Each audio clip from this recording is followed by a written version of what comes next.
저출산 문제가 심각한 우리나라는 지난 2020년부터 본격적으로 인구 감소 시대에 접어들었습니다.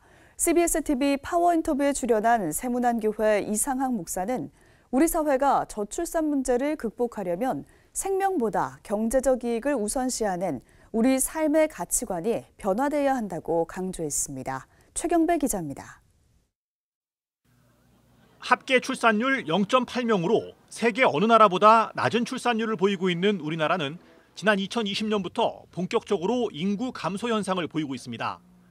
저출산 문제를 극복하지 못하면 불과 20년 뒤엔 해마다 30만 명에서 50만 명씩 인구가 줄어들고 머지않은 미래엔 대한민국이 사라질 수 있다는 전문가들의 경고까지 나오고 있습니다. 세문안교회 이상학 목사는 이처럼 심각한 우리 사회 저출산 문제를 들여다보면서 5월 한 달 동안 연속 설교를 통해 대안을 고민해보는 기회를 가졌습니다. 이 추세가 특별히 획기적인 정책이 나오거나 국민들 안에 어떤 그 의식이 고양되지 않는 한은 지속된다라고 생각했을 때는 이거 굉장히 심각한 부분들이다라고 그렇게 생각이 되어서 이 부분들은 얘기하는 것이 필요하다라는 생각이 들었습니다. 예.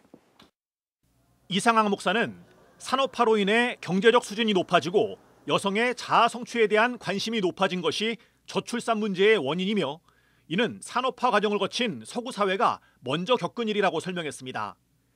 이 목사는 그러면서 하나님이 주신 역사가 발전하는 방향을 되돌릴 수는 없지만 순기능을 함께 고민해야 한다고 강조했습니다. 이 목사는 스웨덴과 프랑스 등 일부 서구 국가들이 노인복지 중심에서 젊은이 복지 중심으로 국가 정책을 전환해 저출산 문제를 성공적으로 극복한 사례를 주목해야 한다고 말했습니다.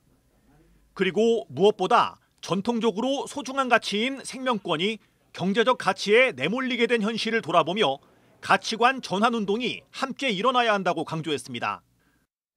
집은 없고 경제는 빡빡하고 하기 때문에 자녀를 낳지 않거나 가능하면 줄이려고 하는 거예요.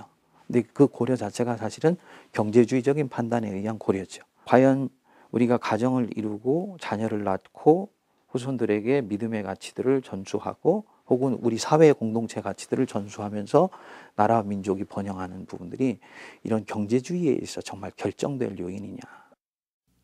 이상학 목사는 결국 저출산 문제는 우리 사회 가치관이 경제 중심에서 생명 중심으로 전환돼야 극복할 수 있다면서 교회와 그리스도인들의 가치관이 먼저 달라져야 한다고 말했습니다. 그리고 교회가 사회 변화를 이끌어가려면 교회가 먼저 복음의 역동성을 회복해야 한다고 강조했습니다. CBS 뉴스 최경배입니다.